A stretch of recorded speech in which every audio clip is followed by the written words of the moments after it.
Je vais commencer par te piquer moi-même maintenant. Le mot Maghreb, c'est un mot qui existe dans le sémitique ancien. Le mot Maghreb n'est pas un mot directement tiré de la langue arabe.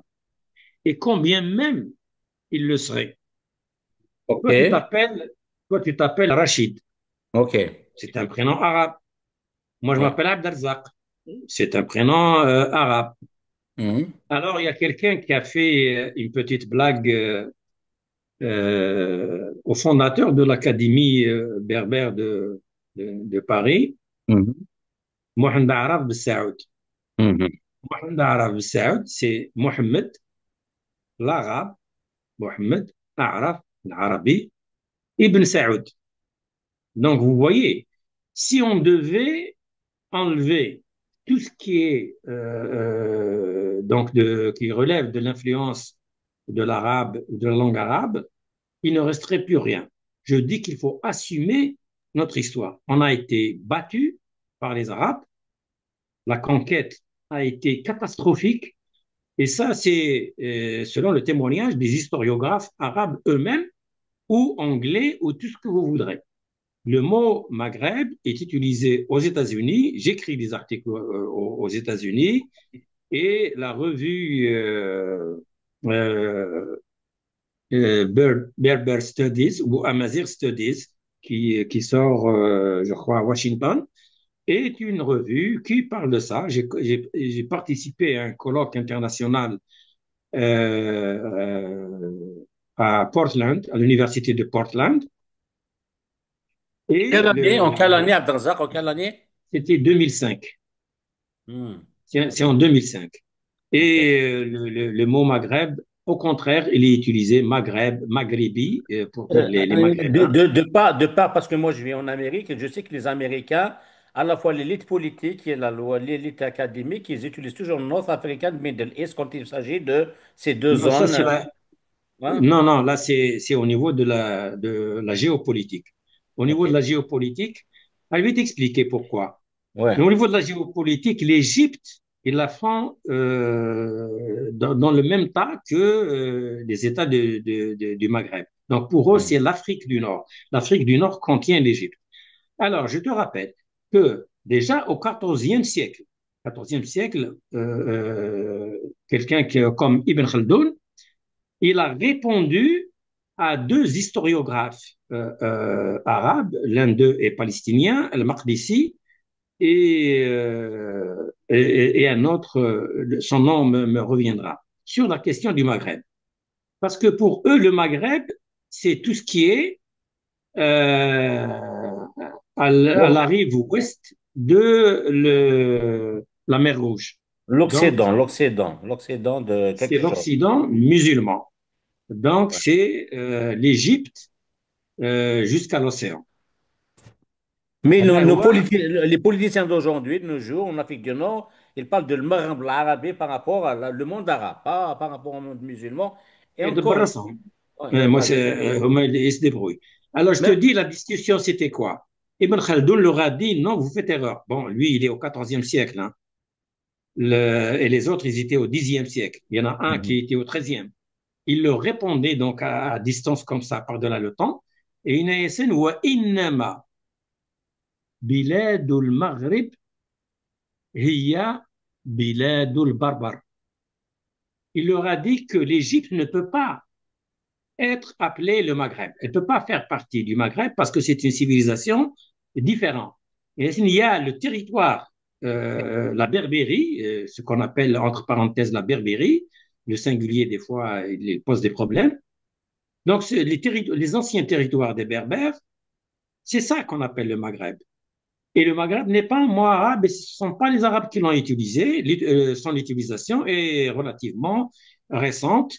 Il y a un ouvrage qui est sorti aux États-Unis, je crois, en 2018, qui s'appelle le, euh, Comment on est venu à appeler ces gens-là des Berbères. C'est un livre qui est d'une profondeur incroyable. Et il a copié le titre sur, bien évidemment, un livre, un livre sur les Juifs, c'est-à-dire que comment est né le peuple juif ou comment en est-on venu à l'appellation du peuple juif. Mais la différence, c'est quoi? C'est que lui, il utilise déjà le terme Maghreb. Je vais t'envoyer le livre si tu veux, si tu me rappelles, je vais te l'envoyer. Non, Mhm. c'est un livre qui est très intéressant. Au début, il te choque. Hein. Quand tu lis les premiers chapitres, tu es choqué de dire que c'est un négationniste, mais non, c'est pas vrai. C'est en fait, il nous explique historiquement comment les noms se sont mis en place. C'est à travers l'histoire. Donc, pour résumer, pour Ibn Mhm. Khaldoun, c'est l'ancien territoire des Berbères et uniquement celui-là qui s'appelle le Maghreb. L'Égypte en est exclue. Mais quand on dit Afrique du Nord, on inclut l'Égypte nécessairement. Alors, pour l'appellation Middle East and North Africa, c'est des appellations qui valent pour la géopolitique et la géostratégie, plus particulièrement américaine. Donc, pour eux, l'Égypte ou le reste des autres pays qui sont dans l'Afrique du Nord, c'est la même crèmerie. Pour eux, c'est les mêmes problèmes, parce qu'il y a le problème de l'islamisme, il y a le problème de cette espèce d'arabisme malsain, il y a cette espèce d'absence de démocratie, il y a toutes ces questions-là qui font que finalement, euh, j'allais dire, c'est-à-dire c'est la même crèmerie. Mais non, bon. Bon, peut-être on pourra faire une autre discussion la prochaine fois, mais bon, notre élite, elle Plutôt, a on un ne devoir parlera aussi. que de ça. Ouais.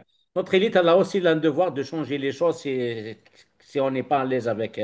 Ça ne nous empêche pas d'influencer pour que les choses changent, parce que Comment on va changer nos prénoms? c'est vrai, il y a un malaise, effectivement. Je te Hein, dis sincèrement, Rachid, elle je te est- dis sincèrement, ça ouais. c'est un faux problème et je pense qu'il vaut mieux le dépasser. C'est pas ça la question. La Même question, nos prénoms, Abdelzak, il y a une génération, je me souviens, après 80, il y a combien de Kabyles qui ont appelé leur fils Jugurta, Masséné, etc. Et comme il y a eu cette volonté-là qui malheureusement là, commence oui, à je suis disparaître, d'accord. là, et qui est à Oui, nous, l'élite, d'enlever ce terme qui écorche nos oreilles, le Maghreb, ça ne nous empêche pas. D'ailleurs, je suis en train de défiler les cartes géographiques de 1500, aussi marqué Barbaria, Barbaria. Alors que maintenant, c'est quand tu vois le Maghreb l'Arabie, le Barbaria, qu'est-ce qui a changé? le Hein? Maghreb al-Arabi, c'est une imposture. Le Maghreb, moi, arabe. Le Maghreb, moi j'ai dit UMA, c'est Union du Maghreb Amazigh. Hmm. Il y a une cohérence là-dedans.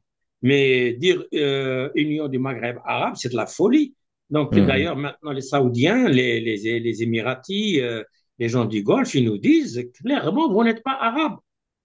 C'est-à-dire, il y a même un grand journaliste qui avait dit clairement, ces interviews sont partout sur l'Internet, il dit, vous n'êtes pas arabe, vous êtes des arabophones.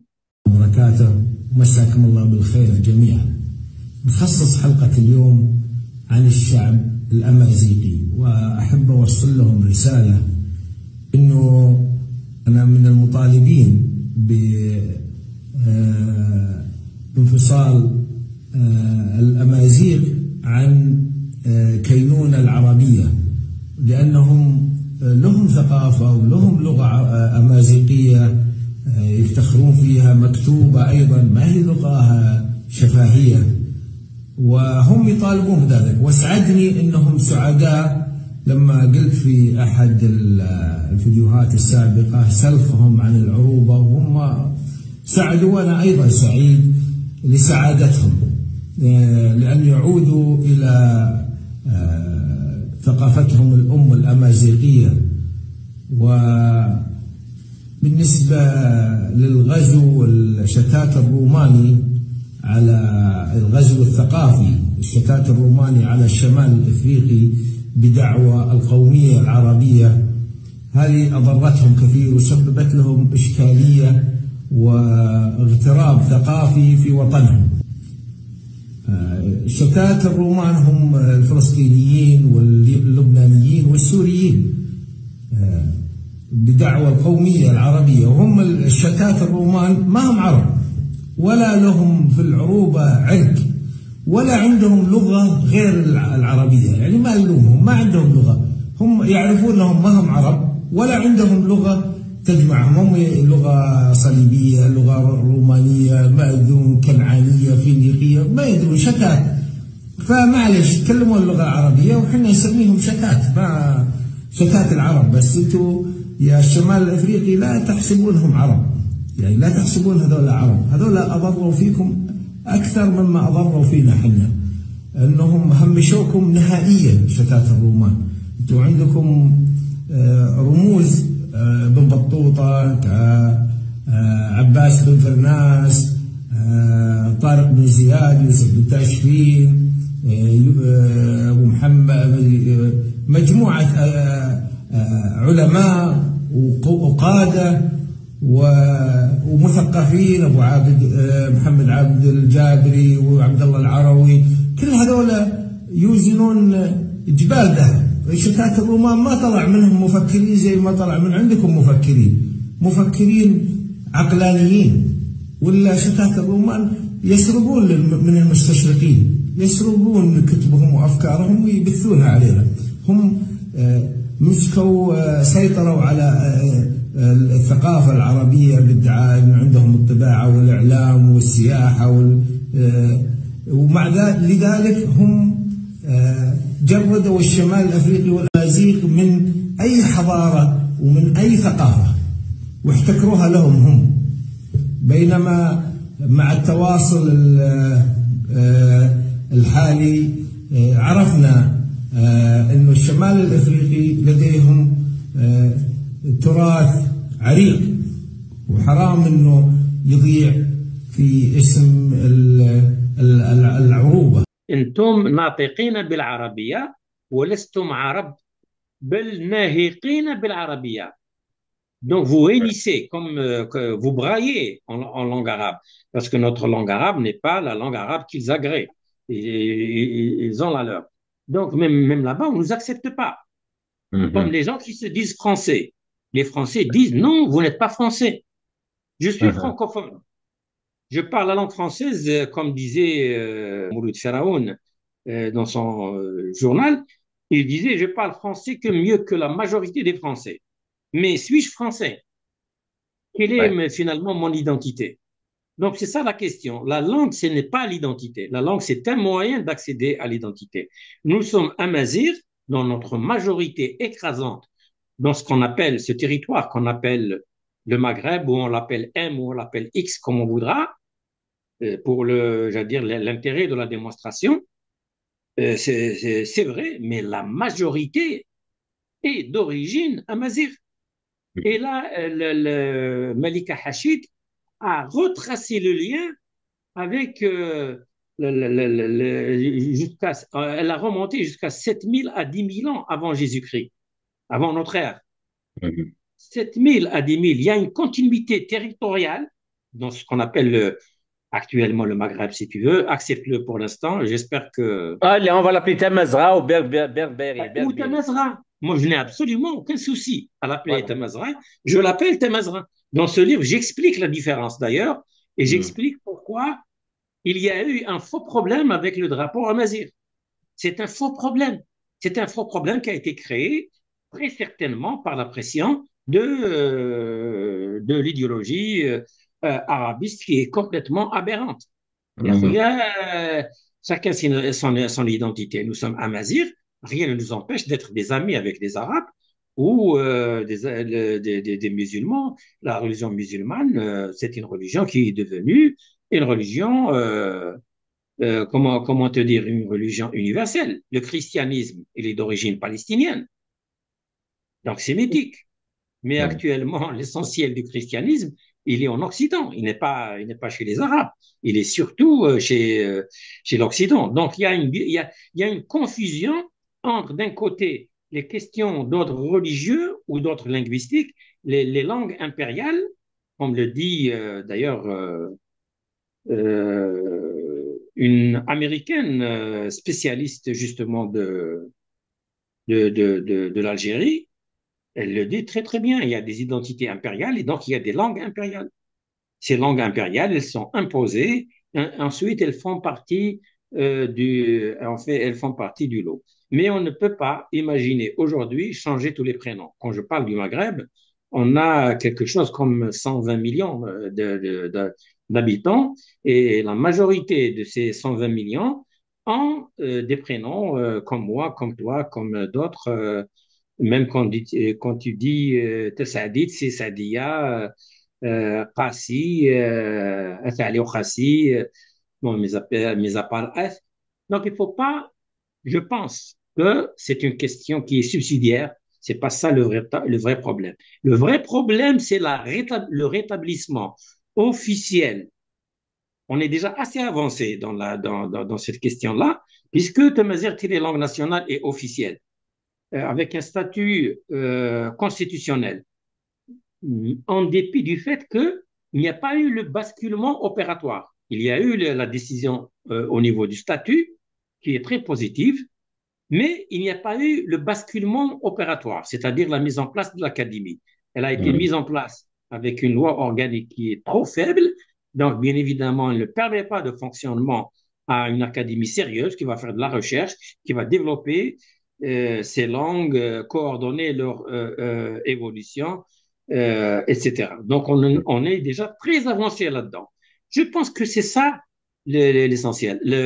Récemment, des déclarations d'officiels algériens ont parlé de la continuité de la, l'ANP qui représenterait la continuité des armées numides de Massinissa et de tous les rois qui sont successeurs de Massinissa. Revendiquer cette origine, revendiquer la Numidie comme étant la source d'inspiration symbolique, etc., de l'institution militaire algérienne aujourd'hui, c'est une avancée extraordinaire. Avant, c'était pas ça. فترة العصر القديم يعرف من خلالها المتحف المركزي للجيش بالدولة النوميدية أو المملكة النوميدية من القرن الثالث إلى القرن الثاني قبل الميلاد، ويبين ملوك نوميديا وأيضا الحدود الجغرافية والتاريخية لهذه الدولة التي كانت قبلا مكونة من مملكة الماسيل والمازيسيل. ثم نعرف بقادة هذه الدولة بداية بماسينيسا بن غايا موحد هذه المملكة القوية، وأيضا الذي عرفت فترته بازدهار الاقتصاد والجيش والمجتمع ككل. ثم أيضا نمر إلى باقي ملوك وقادة هذه المملكة النوميدية بداية بالملك سيفاكس من 220 قبل الميلاد إلى غاية 203 قبل الميلاد، ثم الملك النوميدي ميكيبسا من 148 قبل الميلاد إلى 118 قبل الميلاد، ثم يليه الملك النوميدي يوبا الأول من 85 قبل الميلاد إلى غاية 46 قبل الميلاد. بعده يأتي الملك النوميدي يوبا الثاني من من سنة 50 قبل الميلاد إلى غاية 23 ميلاد. يليه بعد ذلك الثائر الملك تكفاريناس المعروف بثورته من 17 إلى 24 ميلادي. يليه الملك النوميدي بطوليموس أو بطليموس الذي كان آخر ملوك هذه الدولة النوميدية. ثم نعرج على التعريف بنماذج من القطع النقدية المسكوكة في هذه الفترة، وهي عبارة عن إنجازات فنية مكبرة لهذه القطع التي تعبر عن قوة هذه الدولة الضاربة في هذه الفترة. Donc on a beaucoup avancé. Je pense que c'est ça qu'il faut privilégier. Ensuite, quand on aura du temps, on pourra s'occuper des noms, des prénoms, bon, quand ils ont changé les noms des villes en Algérie, c'était maladif. C'était maladif. Récemment, j'ai appris, par exemple, d'ailleurs, regarde la zone, parce qu'il y a des gens qui vous disent, bon, l'Algérie ou la Numidie n'allait pas jusqu'au fond, jusqu'à Tamanrasset, Illizi, etc.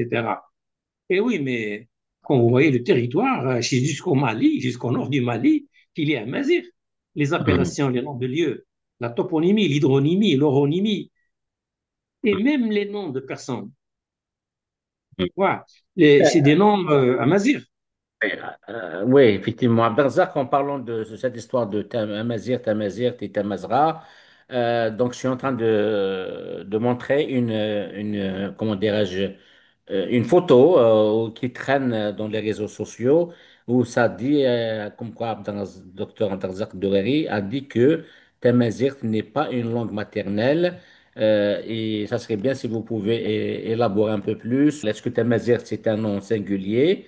Ou bien c'est une langue à plusieurs variétés, ou c'est ce que c'est un ensemble de langues. Essayez de nous donner un point de vue linguistique, de linguistique où vous êtes.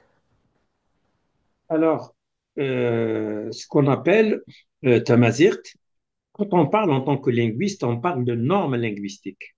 Ouais, Donc, la norme linguistique qui s'appelle Tamazirt et qui est enseignée à l'école, ce n'est pas une langue maternelle. C'est très clair. Donc, elle a ouais, été fabriquée pour ça. Elle a été fabriquée de manière maladroite. Ce n'est pas le cas de la Mazir standard au Maroc.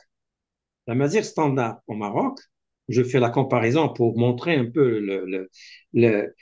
Au Maroc, ce sont des linguistes, de vrais linguistes, et ils étaient beaucoup. Il y avait 7 centres de normalisation dans l'IRCAM. Et ça ne regroupait que des spécialistes. Il y avait des militants spécialistes. Ce n'est pas des militants seulement.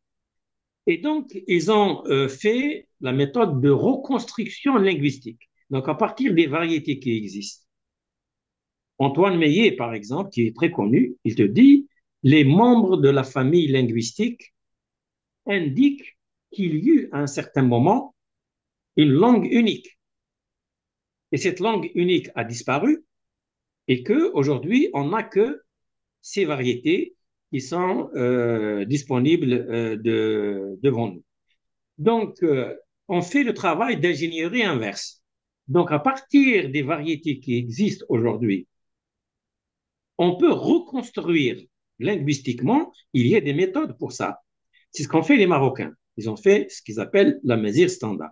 Ils l'ont construit comme ça, par une ingénierie inverse. Et il y a eu une dominante, parce qu'on est obligé de choisir. La variation au Maroc, elle est très importante. Elle est tout aussi importante que chez nous. Tu prends le riz fin, par exemple. Dans le riz fin, il y a 7 variétés différenciées. Dans le Tachelhit, il y a 2 ou 3. Dans la Mazir, il y a des variations. Donc, le Moyen Atlas. Donc, ils ont reconstruit en prenant comme matrice le Tachelhit du Souss, la Soussis, comme ils disent. C'est normal, c'est la démocratie linguistique. Comme chez nous, c'est le kabyle qui est la dominante en termes de locuteurs, de nombre de locuteurs et de développement aussi. Le Tachelhit chez les Marocains est la langue du plus grand groupe berbérophone ou amazirophone du Maroc. Donc, il est normal que ce soit lui qui soit la matrice de la reconstruction linguistique donc, de cet amazir qui fut à un moment donné, qu'on ne sait pas, qui n'est pas établi historiquement, mais à un moment donné, logiquement, il y eut nécessairement une langue qui était unique à tout le monde. Et peut-être qu'elle regroupait aussi toute la population berbérophone d'Afrique du Nord, si tu veux, pour ne pas t'écorcher trop tes oreilles. D'accord? Eh bien, chez nous, quand je dis que cette langue-là n'est pas parlée, c'est-à-dire les gens ne parlent pas cette langue, c'est pas une langue maternelle des gens, c'est parce qu'elle a été fabriquée. C'est une norme qui a été fabriquée sur la matrice kabyle. Jusque-là, la méthode est bonne. C'est par la suite que c'est mauvais. C'est que les gens ont été plus militants que linguistes. Parce que linguiste, tu t'infliges des fois des peines. Parce que tout le monde disons, il y a un penchant pour sa langue maternelle. C'est un peu normal. Eh bien, le penchant, il a pris le dessus. Et ce qui a été fait, c'est une langue à base kabyle, mais avec trop de néologie. Au point où, quand il parle, il n'y a personne qui comprend. À la télévision, à la radio, il n'y a personne qui comprend. Donc, pour le locuteur kabylophone, pour le locuteur chawiophone, pour le locuteur mozabitophone, etc., ça ne servait absolument à rien. Ça a créé ce que j'ai appelé dans l'article que tu as lu ou probablement dans celui que je vais t'envoyer par la suite, ça a créé une double déclassification diglossique. Double déclassification diglossique. Parce que Tamazight, en gros, il est déjà déclassifié par rapport à l'arabe et au français, aux langues du domaine formel.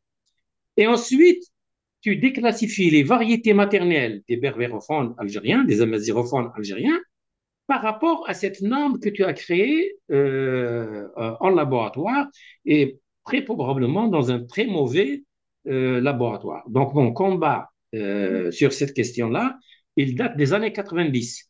C'était avant la reconnaissance. Donc, c'est ce que j'appelle une langue non maternelle.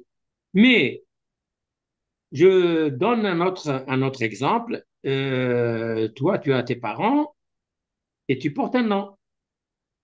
Le nom, c'est pas toi qui l'as inventé pour toi. Toi, tu es le fils de X et Y qui étaient tes parents. Si tes parents, ils disparaîtront nécessairement. C'est ce qui a dû se passer pour le mazir commun, qui est hypothétique. Toi, tu restes, tes frères resteront, tes sœurs resteront. Donc, c'est ce qui s'est passé pour le mazir. Toutes les variétés qu'il y a sur tout le Maghreb jusqu'aux frontières égypto-libyennes, ils ont probablement dérivé de la même langue hypothétique qui pourrait s'appeler le tamazirt. Donc, c'est cette langue-là, c'est ce nom de famille que j'appelle moi le tamazirt. Pas celui qui est enseigné. Celui qui est enseigné, non. Ce n'est pas le tamazirt. C'est une variété artificielle fabriquée et de manière qui n'est pas bonne. Et maintenant, on est en train de... J'ai signalé ce problème en 90 avant qu'on commence à enseigner et j'ai signalé en 2000 dans l'un de mes livres, je ne sais pas si tu le connais, Ouais. Ouais. je peux te le montrer si tu veux. On en a parlé déjà, je pense. Les malaises, oui, vas-y. Les malaises de la société algérienne, oui. Crise de langue et crise d'identité, où j'ai fait Ouais. une étude sur ça et j'ai dit que c'était pas normal ce qui était en train de se faire. Aujourd'hui, Hmm. il y a un rejet de cette langue. Elle est en train de baisser en termes de crédit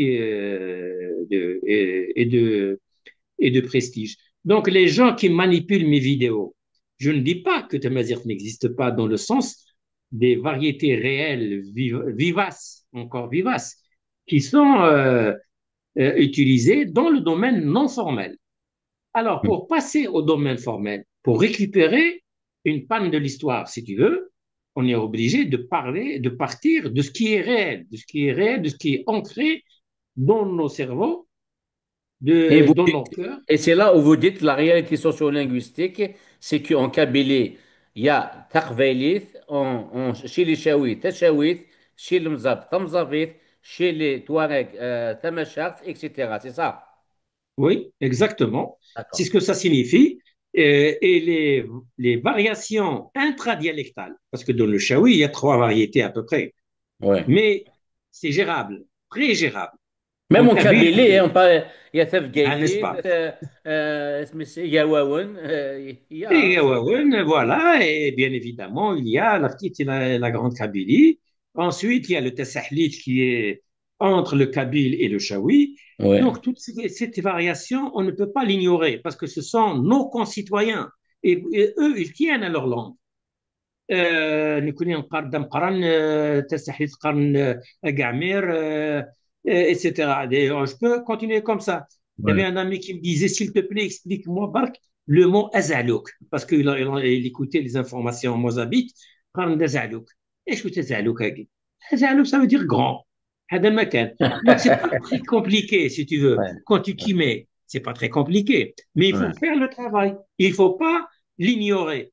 Parce que au lieu d'aller recueillir les corpus de ces langues et de les traiter linguistiquement, et ensuite faire des dictionnaires et des bases lexicales générales, et ensuite développer ces langues à partir de leur trésor linguistique. Hmm. Et on invente. Oui, Abdelrazak, il y a, je ne sais pas si vous l'avez vu, Slimane Zredo, quand je l'ai interviewé, Qu'est-ce qu'il a dit? Il a dit comme quoi Moul Mamri, au lieu de partir jusqu'au fin fond du désert ou jusqu'au Marocain pour chercher des termes pour Tamazir, il aurait été juste chez les Babors, à Djidjil, il aurait trouvé une mine d'or en termes de terminologie à Mazir.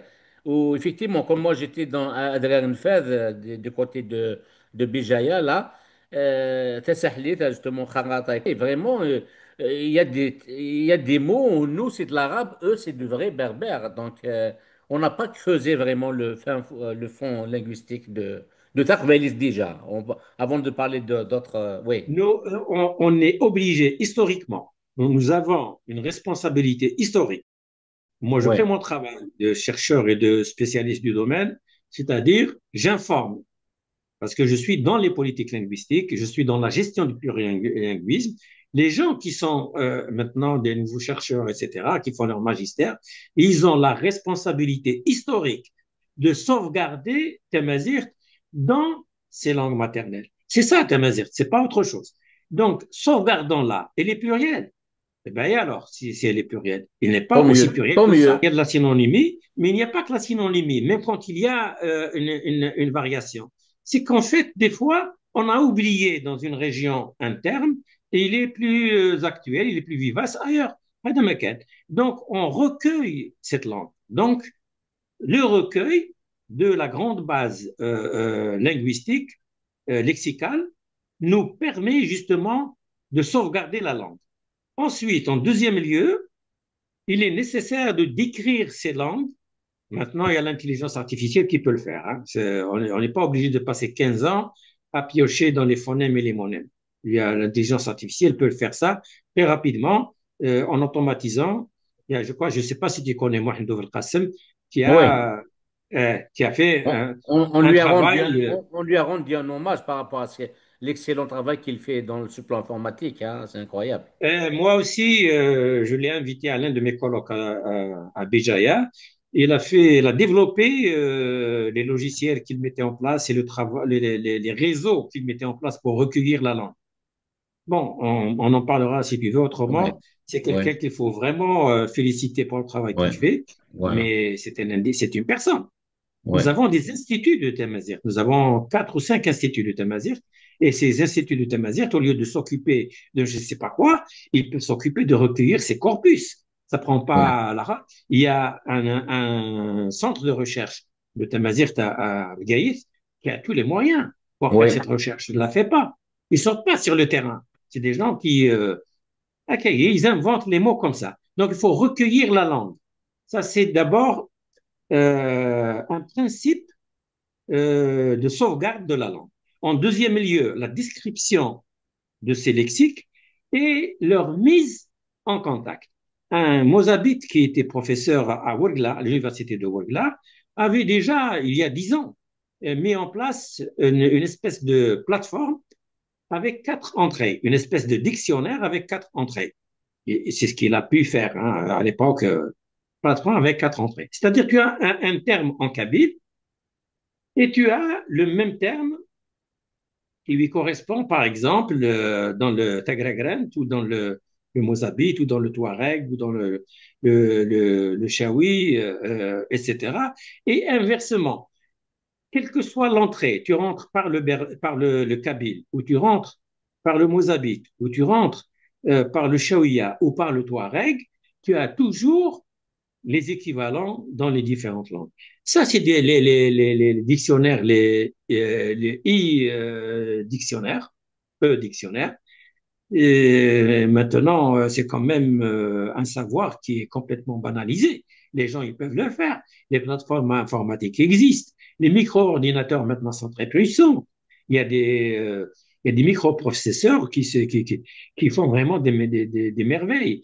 La mémoire morte comme la mémoire de disque, comme la mémoire vive des ordinateurs, maintenant, elle est très puissante. Donc, on peut travailler. Pourquoi le centre de Temazir de Tizi Ouzou n'a pas un centre de calcul? Pourquoi le centre de recherche de Temazir de mon ami Mustafa Tijet à Bougie n'a pas un centre de calcul? Je ne comprends pas pourquoi on ne fait pas ça. Pourquoi il n'y a aucun laboratoire d'études phonétiques? J'avais énormément insisté quand j'étais à Tizi Ouzou. J'étais phonéticien, j'étais l'un des meilleurs, j'étais major de promo dans la phonétique acoustique et la phonétique articulatoire. Je voulais aider un phonéticien, je ne peux pas vous dire son nom, à installer un laboratoire. Je lui ai dit, on achète, on choisit l'appareillage. Il y avait de l'argent à l'université de Tizi Ouzou. On achète l'appareillage et on monte un labo. Et ensuite, je t'aide à commencer la recherche sur la phonétique de toutes les variétés que nous avons. On n'a pas fait le travail nécessaire, fondamental, et on est parti sur des questions subsidiaires, comme celles qu'on avait abordées tout à l'heure. Une seconde. Cette base lexicale, elle nous servira à ensuite établir la terminologie scientifique des différents domaines, c'est-à-dire ce qu'on a appelé la néologie. Au lieu qu'elle soit totalement étrangère, c'est-à-dire exotique, on l'apprend chez nous par les méthodes qui sont connues, par élargissement sémantique ou par rétrécissement sémantique et d'autres moyens. On n'est pas obligé d'emprunter, par exemple, les préfixes ou les suffixes qui ne sont pas, qui n'existent pas, qui ne sont pas communs dans les langues camito-sémitiques. On peut inventer là aussi si on est obligé, mais il faut d'abord utiliser les ressources existantes. C'est-à-dire une académie sérieuse, elle pousserait à faire la collecte des différents corpus. Elle travaille pendant 5 ans à collecter des corpus. C'est une très bonne chose. Nous avons déjà des corpus qui existent, hein, dans la chanson, dans le théâtre, dans les dictionnaires existants, etc. Il y a déjà quelque chose, il y a de quoi faire. Mais il faudra aller à la rencontre des locuteurs eux-mêmes, donc dans la langue, dans son milieu. On prend tout ça. Une académie sérieuse pourrait faire la convergence en termes de création néologique. Il faut que le terme néologique doit absolument contenir une base intuitive, de compréhension intuitive. Quand il dit, par exemple, le signe en langue française, le mot signe, il existe dans la langue courante, mais en linguistique, il ne signifie pas la même chose que la langue courante. Mais celui qui connaît le français, quand il lui dit le signe linguistique, il a une approximation de la signification. Ouais. Quand tu dis, par exemple, onnig, onnig Onnig. en tamazight, Oh, oui. Le haut. onnig, supérieur. Ouais. C'est un néologisme qui est extraordinaire, il est très bon, parce Hmm. que Mais n'importe c'est de quel nig, nig, nig, nig. Oui, il est nig, ou tu le comprends intuitivement. Ou oui, nig, bon, tu te grattes la tête un peu et tu trouves oui, c'est vrai. facilement. Mais C'est vrai. Dinir, Fillaus, c'est un néologie, c'est un néologisme Exactement. La réalité, il l'a, très il bien l'a. fait, Oui. parce qu'il il l'a. Hmm. Il l'a, il l'a qui est une expression, ils l'ont transformé en substantif. Ah oui, Voilà on qui a est pas bien. mal de mots comme ça qui sont vraiment qui tiennent la route, hein. Non, il y a dans la néologie qui est d'une manière générale mauvaise, il y a de bonnes choses. Mais c'est Ouais. ce chemin-là, donc c'est ces unités qui ont été inventées de manière très correcte et qui est conforme à la méthodologie de création néologique, c'est celle-là qu'il faut Super. généraliser et donc il faut revoir. Abdelzak, tu as parlé à un moment donné de la convergence. Est-ce que la normalisation régionale peut se faire? Il faut qu'elle se fasse Ouais. parce qu'on permet localement à la culture locale exprimée dans une langue qui est du domaine formel. C'est-à-dire, je donne beaucoup cet exemple. J'espère que mes amis mozabites ne prendront pas ombrage. Euh, c'est un bon Ouais. exemple pour moi. Ouais. C'est une communauté qui est réduite. Eux, quand ils vont à la mairie, par exemple, hein, ils ont leur terminologie. Ils utilisent pour désigner les papiers, etc. Quand je vais chez les Touaregs, ils ont Ouais. leur dénomination. Je recueille tout ça. J'essaye de faire développer la culture et la langue locale suffisamment et avec une certaine progressivité, c'est-à-dire pour ne pas choquer, pour ne pas qu'il Ok. y ait une Ouais. coupure totale entre la langue néologique et la langue courante, etc. Donc, il faut développer progressivement. Mais il y a des domaines. Par exemple, mes amis mozabites et mozabitophones qui travaillent en sociolinguistique, c'est des mozabites. Ils parlent le mozabite, c'est leur langue maternelle. Rien ne les empêche d'accepter les termes qui ne sont pas proprement mozabites et qui sont par exemple développés en kabyle ou en shawiya ou en touareg ou dans le etc dans le technouït, etc. Rien ne les empêche de les prendre. Au contraire, s'il y a une académie, elle fait la convergence. L'académie coordonne le travail. Elle voit ce qui se passe chez les Mozabites, parce que l'un d'eux sera membre de cette académie et il sait ce qui se passe dans les autres variétés. Donc, on est conscient d'un travail collectif qui est en train de se faire, mais qui est progressivement vers quelque chose de convergent. C'est-à-dire, on finira par obtenir des dictionnaires néologiques dans les domaines de la sociolinguistique, de la linguistique, de l'informatique, de je ne sais quoi. On aura des dictionnaires spécialisés ou des lexiques spécialisés qui peuvent contenir, quand il n'y a pas de possibilité d'avoir un seul terme, qui peuvent avoir trois. Un, par exemple, en mozabite, un en kabyle et un, par exemple, en teshhit, et, pardon, en téchaouis. Et voilà comment on avance. Et c'est comme ça que progressivement, c'est-à-dire notre vision est nécessairement sur le long terme.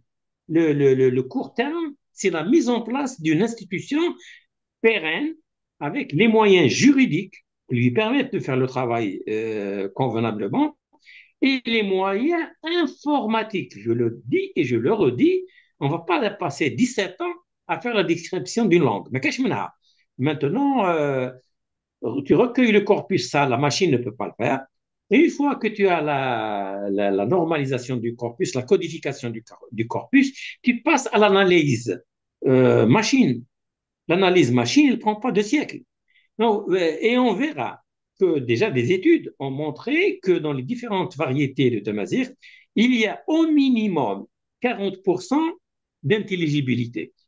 Moi, par exemple, je me prends comme exemple, quand j'entends le koutama marocain, la koutamis marocain, je la comprends, je pourrais dire jusqu'à 70%. Et le Ouais. reste, s'il était écrit devant moi, je le comprendrais. Ça veut dire que l'éloignement, il existe par exemple entre le touareg, qui est une langue sous influence des langues sanghaï, des langues sahéliennes. Il y a une grande différence entre le touareg et les autres variétés de tamazight, c'est Mhm. très clair. Entre le shawiya et le kabyle, il y a une différenciation, mais elle n'est pas insurmontable. Il y a par contre entre le shawiya, le mozabite, le zenatiya, le zenatiya algérien et le zenatiya libyen, y compris le zenatiya qui est parlé à Siwa. Il y a une convergence très importante. C'est-à-dire, il suffit tout simplement que ces gens-là soient mis en contact dans des discussions pour que finalement, on voit qu'il y a beaucoup de choses à voir. Et c'est pour ça que j'avais proposé pour les étudiants en linguistique, donc ça c'est l'analyse grammaticale, l'analyse phonologique et syntaxique, j'avais dit de travailler sur à peu près deux sous-familles de langues, deux sous-groupes. Le groupe Zennatia, par exemple, le parler des Mozabites, c'est du Zennatia. Le parler de Tegragrant de Worgla, c'est du Zennatia. Dans tout ce que René Basset avait appelé le Wedrir, dans tout le Mhm. Wedrir, on parle quasiment la même langue. La variation, elle est vraiment limitée. D'ailleurs, l'intercompréhension est très importante des nappes. Mais j'ai mis en contact un Shawiyophone du sud, Mhm. du Shawiya, du sud des Aurès, et un mozabitophone. Ils se parlaient, hein, ils se parlaient. Bon, Ça s'accroche des fois, on se demande qu'est-ce que tu veux dire par là. Mais en gros, ça passe. Et j'ai présenté des enregistrements à une certaine époque du, des parlers libyens. Les Mozabites les comprennent. Ça n'est pas parce qu'ils sont ibadites, hein. L'ibadisme, c'est une religion. Ça n'est pas une langue. Voilà. Donc, il y a un travail à faire en commun sur toutes les variétés du Znatia, au niveau syntaxique et au niveau lexical. Et il y a un travail à faire sur le reste, le Smahaja et le Kutama, qui sont des langues parentes, très très proches, et qui sont même très proches, comme je le disais tout à l'heure, avec les variétés donc de Kutama du Maroc. ثافوناس ثيخسي ثاغات إيغيذ أوثول ثاوثول آيس ثاغمارث أغيول ثغيولت أيذي ثيذيت إيزين أغرضا ثغرضيث أخطف ثيزيزويت إنسي إخفر أرفسا إزم. Et le Znatia, il est proche du Teshilhit. Donc, il y a peut-être une approche méthodologique pour regrouper un ensemble de variétés qui ont beaucoup à voir ensemble, phonétiquement, phonologiquement et structuralement, c'est-à-dire au niveau de la syntaxe. Restera le lexique. Alors, il faudra que je dise au passage que le lexique que nous avons, que nous accusons d'être emprunté à l'arabe, dans 80% des cas, ce n'est pas de l'arabe, c'est du sémitique. C'est-à-dire, c'est un patrimoine commun à toutes les variétés du tamazight et aux variétés d'arabe. Comme l'arabe algérien n'est pas un dérivé de l'arabe classique. Il n'a absolument rien à voir. C'est l'arabe classique est une langue qui s'est faite au fur et à mesure de la révélation coranique et en dehors de la révélation coranique, il n'y a personne qui l'utilise. Elle est peut-être utilisée pour enjoliver le style dans la poésie, mais sinon les Yéménites, ils ne parlent pas arabe, ils parlent sabéen. C'est eux-mêmes qui le disent maintenant. Maintenant, ils ne se reconnaissent plus dans l'arabité pour les problèmes qu'il y a eu à une guerre quand même entre le Yémen et l'Arabie saoudite pendant très longtemps. Donc, ils disent, nous sommes sabéens. La reine de Saba. Oui, par rapport à la reine de Saba, oui. Les Waouh. Sabéens, ils ont une langue qui est particulière.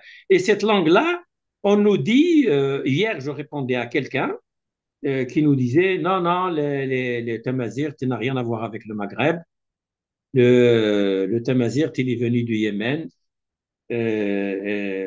etc. En réalité, le sabéen, parce que les Arabes ne le comprennent pas, ils pensent que c'est du Tamazirt. Même si la ressemblance, il y a des ressemblances, c'est normal parce que c'est des langues camito-sémitiques. Donc, il y a des ressemblances phonétiques, il y a des ressemblances phonologiques. Par exemple, les langues, euh, euh, les langues sémitiques, ils n'ont que 3 voyelles. On parle de triangle vocalique. Dans toutes les langues camito-sémitiques, on parle de triangle vocalique. Il y a I, il y a OU et il y a A. En Oui, anglais, il y a 22 voyelles. 22, vous imaginez un oui. peu? 22 voyelles. En français, beaucoup aussi. Hein. Et en français aussi, je ne me Ouais. rappelle pas du chiffre, mais c'est moins que l'anglais. En anglais, oui. Mais c'est déjà énormément.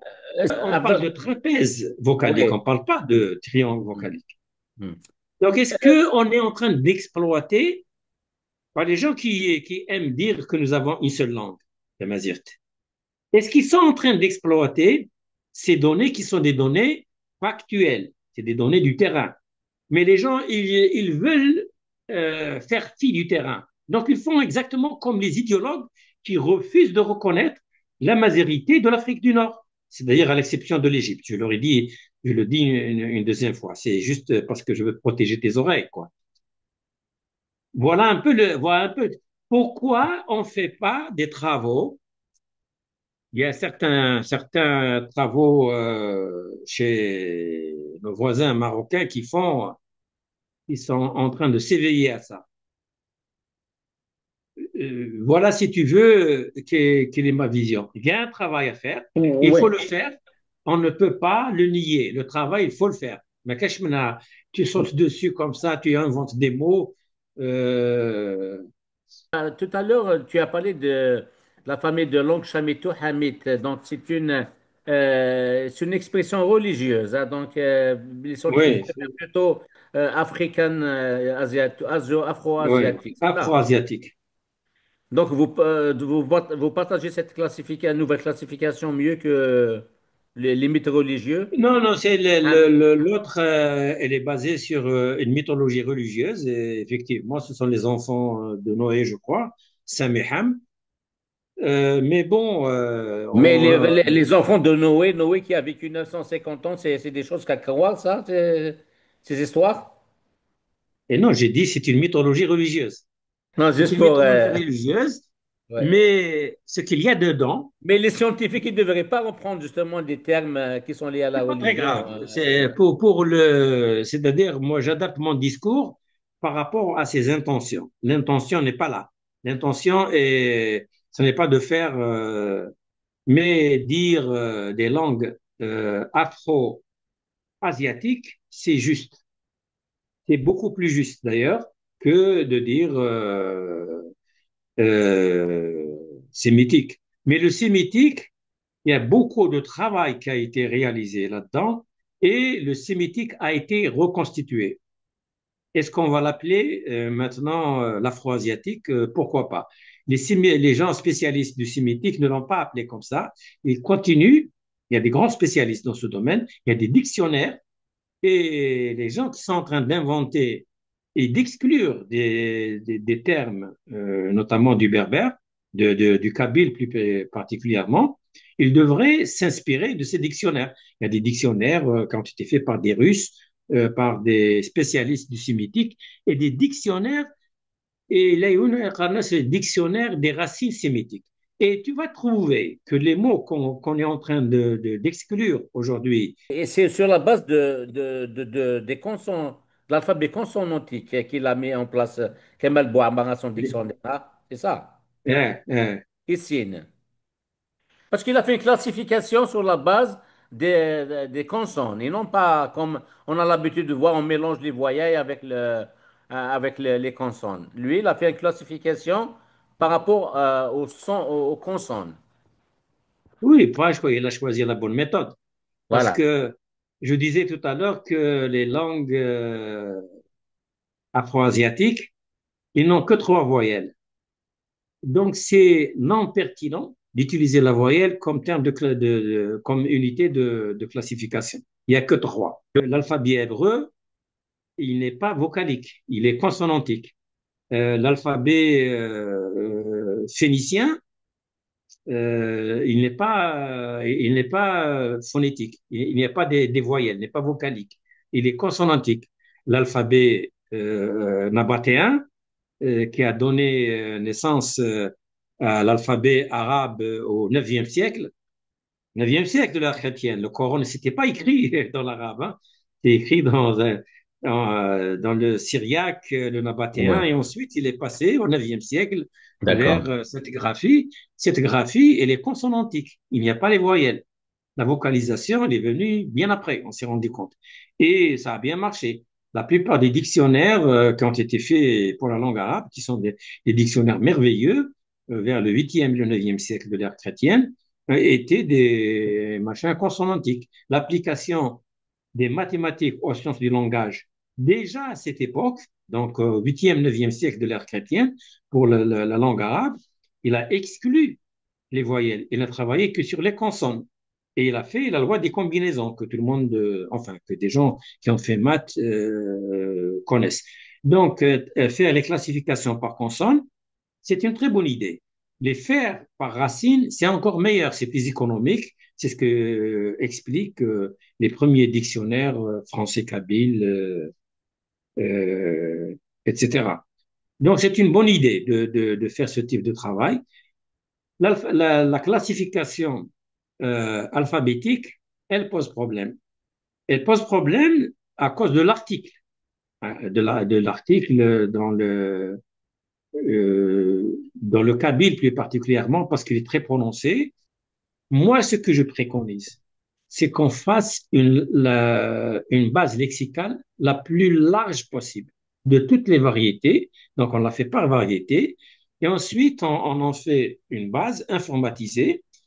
On apprête le corpus linguistique recueilli par les corpus avec les codifications pour que la machine puisse les traiter. Donc là, il nous faut des linguistes, il nous faut des pardon, il faut des linguistes, il faut des informaticiens et il faut des mathématiciens des sciences du langage pour la notion de modélisation. Et ensuite, quand on a tout ça, on attaque carrément la description et la classification, l'établissement des lexiques par langue, par variété, de manière quasiment automatique. Ce qui permettrait plus tard de les mettre en convergence. Donc, comme j'avais dit tout à l'heure, on peut faire un dictionnaire électronique à plusieurs entrées et on peut faire les convergences. Alors, par exemple, نقدر نكلم مقارنة دي تيزي وزو نند أقعمير دي تسحليت Oui, نند زعلوك دي غريم زافيين نكون نقار عربين غربون كومون Arabie, دي نقار Arabie. ندوش Ouais, نغياكوش ouais. non, c'est ce qu'ils disent. Pas l'expression la plus courante. Donc, c'est une D'accord. manière de construire un outil qui est informatique, qui est disponible maintenant et qui ne coûte pas très cher, nécessairement. Donc, tout ce que je dis là, il est faisable. Donc, la main-d'œuvre humaine, pour le dire ainsi, c'est celle qui va recueillir les corpus des Gdourar, des Sahara, des Swahel. Hmm. Eux, ils sont obligés de se déplacer, de voir les gens comment ils parlent, comment ils appellent. C'est l'étude des récits anciens, y compris, par exemple, pour le Mozabite, qui ont commencé à écrire en caractère arabe le droit ibadite au Mhm. 8e siècle de l'ère chrétienne, Très c'est-à-dire bien. juste après l'entrée des Arabes. Ils ont commencé cette langue-là. Ce qui m'intéresse, ça n'est pas, c'est pas la réglementation en elle-même. Mhm. Ça intéresse les anthropologues. Mais moi, ce qui m'intéresse en tant que linguiste, c'est la langue. Les corpus qu'a recueilli Jamil, s'appelle Jamil Ben Rabah, c'est ça? Jamil Ben Rabah. Mais- Nergaïs, lui hein. aussi, il est mathématicien. Et il a un énorme recueil d'ouvrages anciens, donc de Ouais, ouais, textes ouais. anciens, un corpus de la langue ancienne. C'est très D'accord. utile pour nous parce qu'on peut les recycler, les anciennes. Aujourd'hui, on en a besoin pour la terminologie nouvelle. On a couvert pratiquement toutes les questions. Reste la dernière question, c'est concernant la politique linguistique d'un État. Que devrait être cette politique dans un pays multilingue? Et dans vos différentes interventions, j'ai remarqué que vous parlez souvent de l'acquisition des savoirs universels et de la démocratie linguistique. Est-ce que vous pouvez élaborer un peu plus? Voilà, alors j'ai commencé à m'intéresser à ça. J'ai publié ce livre, j'espère que tu peux le voir. Attends, je vais voir, hein. Multiculturalisme et unité nationale, des langues et des cultures en Algérie, de l'unité dans la diversité. Extraordinaire. Vas-y, oui. Alors,